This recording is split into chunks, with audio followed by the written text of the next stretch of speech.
नमस्कार, म NP Rijal NPR technology YouTube च्यानलमा तपाईँहरूलाई हार्दिक स्वागत गर्दछु।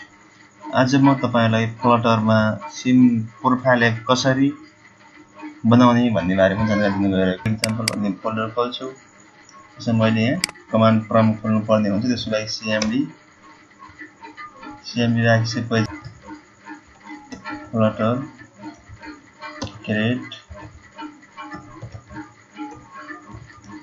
प्रोफाइल एप राख्छु। हामीले एप क्रिएट गरिसक्यौँ। अब हामीले यो एपलाई एक्सेस गर्नलाई खोल्नलाई cd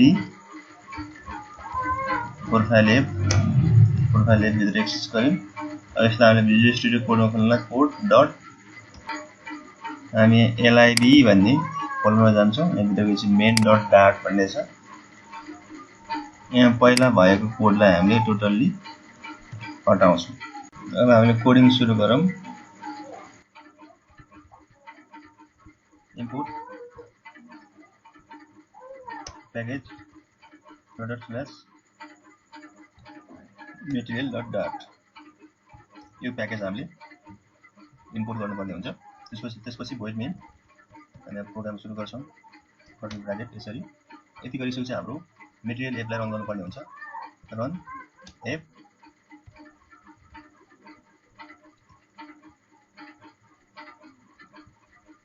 मेटेरियल एप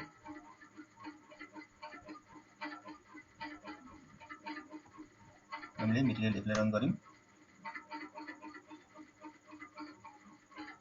त्यसपछि हामीले टाइटल राख्नुपर्ने हुन्छ एप्लिकेसनको प्रोफाइल एप भनेर हामी टाइटल दियौँ। त्यसपछि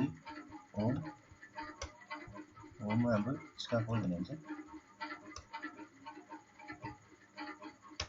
स्क्याफोल्ड भित्र हामीले एक बार भित्र हामीले एक बार भनेर राख्नुपर्ने हुन्छ। त्यसपछि हामीले एक बार भित्र के गर्ने के भन्ने कुरा हुन्छ। हामीले यहाँ एप्लिकेसनको टाइटल राख्छौँ। टाइटलमा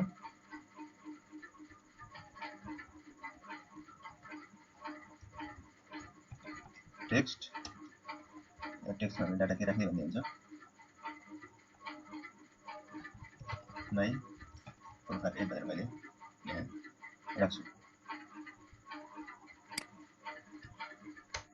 यति गरी चाहिँ हामीले एक बार क्लोज गऱ्यौँ। अब हाम्रो स्क्याफोल्ड भित्र गएर हामीले बडी क्रिएट गर्नुपर्ने हुन्छ। एप्लिकेसनको बडीमा हुन्छ कोलम भित्र हाम्रो चिल्ड्रेन भित्र चाहिँ सेन्टर हाम्रो जुनसुकै कन्टेन्ट पनि सेन्टरमा राखेर हामीले सेन्टर भन्ने बनाउँछौँ। सेन्टर भित्र चाइल्ड भन्ने हुन्छ।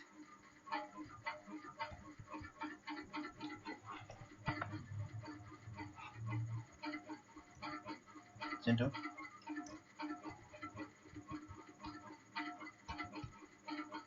भित्र चाइल्ड सम्पूर्ण काम हामीले चाइल्ड भित्र गर्नुपर्ने हुन्छ। चाइल्डमा हामीले के गर्छौँ त। अब हामीले एउटा कुनै इमेज लिनु पर्यो भने इमेज डट नेटवर्कबाट लिँदैछौँ भने कुन लोकेसनबाट लिँदैछौँ भन्छ। म एउटा कुनै एड्रेस कपी गर्छु।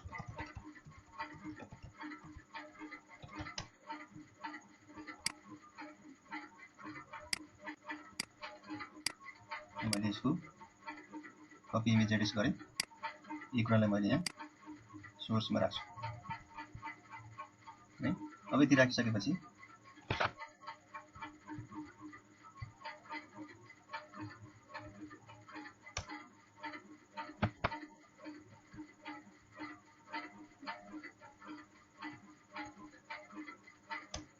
मैले के गर्छु। अब हामीले कुनै टेस्ट लेख्नको लागि साइज बक्स भन्ने हुन्छ। साइज बक्समा हाइटमा 10 भनेर दियौँ हामीले। साइज बक्स राखिसकेपछि हामीले टेस्ट राख्नुपर्ने हुन्छ। टेक्स्टमा राख्नुहोस्। सपोज नेम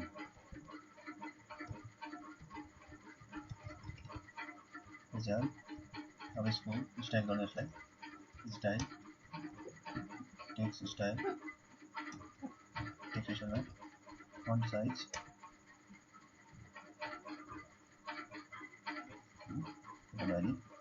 दिन सक्नुहुन्छ। अब यसै गरी size box right 10 text email भनेर राख्नु भने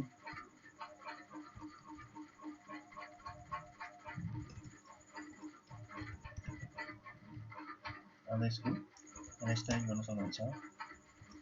टेक्स्ट स्टाइल यसको फन्ट साइज तपाईले थोरै घटाउन सक्नुहुन्छ। हेर्नुहोस् 18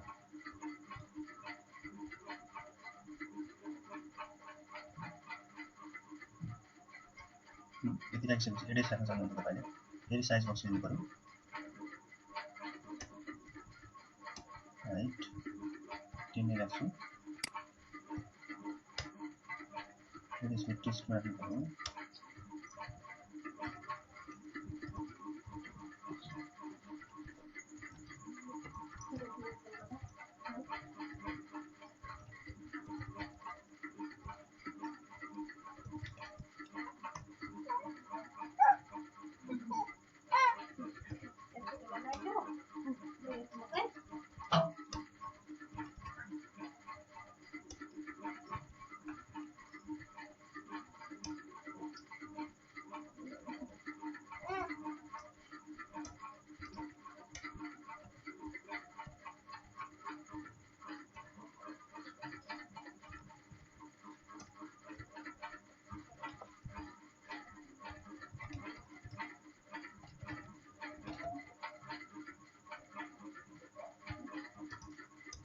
स्टाइल टेक्स्ट स्टाइल यसको फन्ट साइज राख्न सक्नुहुन्छ 18।